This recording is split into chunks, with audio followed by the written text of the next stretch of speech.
Assalamualaikum warahmatullahi wabarakatuh. Perkenalkan, nama saya Sartika Agustin. Saya dari Universitas Pelita Bangsa, kelas TI 232 dengan nomor NIM 3123100174. Di video kali ini saya ingin menjelaskan tentang sejarah demokrasi dari tugas PKN dosen pengampu Bapak Sugeng Budi Raharjo, STMM. Baik, sebelum ke penjelasannya, di sini saya ingin memberitahu dulu 6 poin penting yang bakal saya bahas di video kali ini, yaitu yang pertama sejarah demokrasi, terus yang kedua ada arti dan perkembangan demokrasi, yang ketiga ada bentuk-bentuk demokrasi, yang keempat demokrasi di Indonesia, yang kelima perkembangan demokrasi di Indonesia, dan yang terakhir demokrasi pasca reformasi. Sejarah demokrasi menurut Profesor Dr. Kailan itu jadi intinya demokrasi itu adalah suatu ciri khas rakyat dalam mengakui hak-hak asasinya. Jadi maksudnya tuh demokrasi ada untuk memberikan keadilan bagi rakyat dalam suatu negara. Nah, di mana rakyat memiliki hak-hak masing-masing atas pilihannya. Sejarah demokrasi menurut Profesor Dr. Kailan itu jadi intinya demokrasi itu adalah suatu ciri khas rakyat dalam mengakui hak-hak asasinya. Jadi maksudnya tuh demokrasi ada untuk memberikan keadilan bagi rakyat dalam suatu negara. Nah, di mana rakyat memiliki hak-hak masing-masing atas pilihannya. Oke, yang selanjutnya ada arti dan perkembangan demokrasi.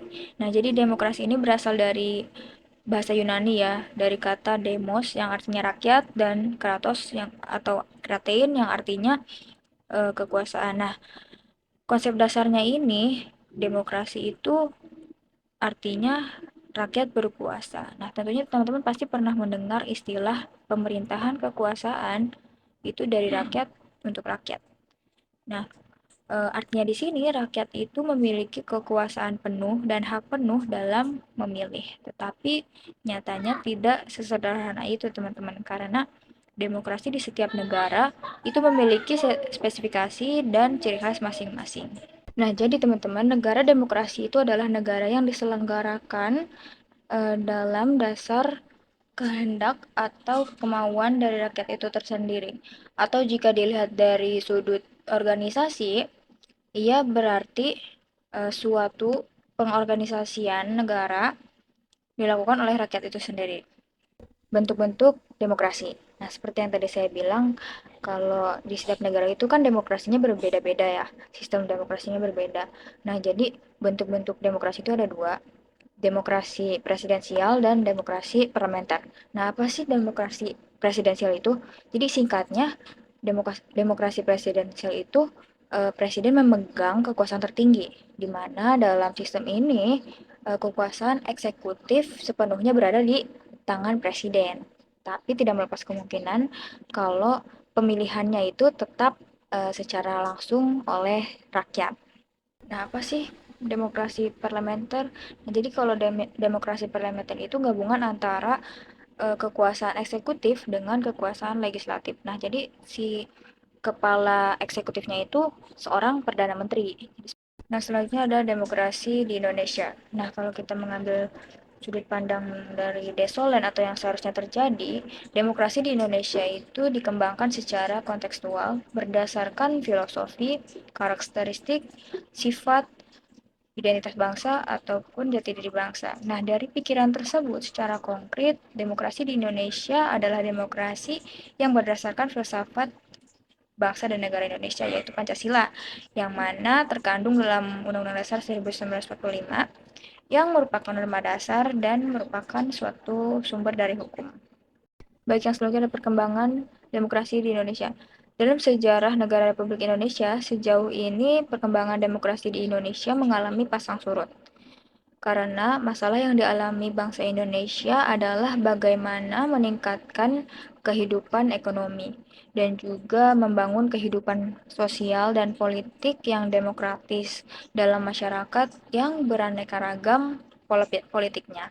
Nah, perkembangan demokrasi di Indonesia itu dibagi menjadi 4 periode, teman-teman. Periode pertama itu pada tahun 1945 sampai 1959, yang dimana persatuan Indonesia itu kendur karena kelemahan demokrasi parlementer dalam memberikan peluang untuk dominasi partai politik dan DPR. Periode kedua itu pada tahun 1959 sampai dengan 1965. Nah, di masa ini dikenal dengan dominasi presiden dan terbatasnya peran politik. Nah, periode ketiga itu dari tahun 1965 sampai dengan 1998. Nah, pada masa itu peran Pancasila hanya digunakan sebagai legitimasi politis penguasa saat itu. Karena kenyataannya yang dilaksanakan tidak sesuai dengan nilai-nilai Pancasila. Periode keempat pada tahun 1990 hingga saat ini. Nah, saat ini partai politik kembali menonjol sehingga demokrasi memperoleh nafas baru.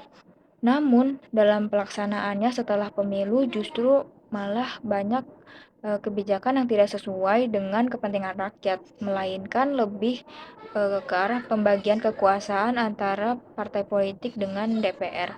Hal ini menjadikan model demokrasi kurang mendasarkan terhadap keadilan sosial bagi seluruh rakyat Indonesia. Nah, yang terakhir ada demokrasi pasca reformasi. Demokrasi pada suatu negara, khususnya di Indonesia, menganut sistem demokrasi yang berdasarkan kedaulatan rakyat, di mana kekuasaan tertinggi di dalam suatu negara ada di tangan rakyat. Nah, kekuasaan dalam negara itu dikelola oleh rakyat, dari rakyat, dan untuk rakyat. Nah, itu tadi penjelasan singkat mengenai sejarah demokrasi menurut buku Profesor Dr. Kailan MS. Sekian dari penjelasan saya. Mohon maaf apabila ada kekurangan. Wabillahi taufiq walhidayah. Wassalamualaikum warahmatullahi wabarakatuh. Terima kasih.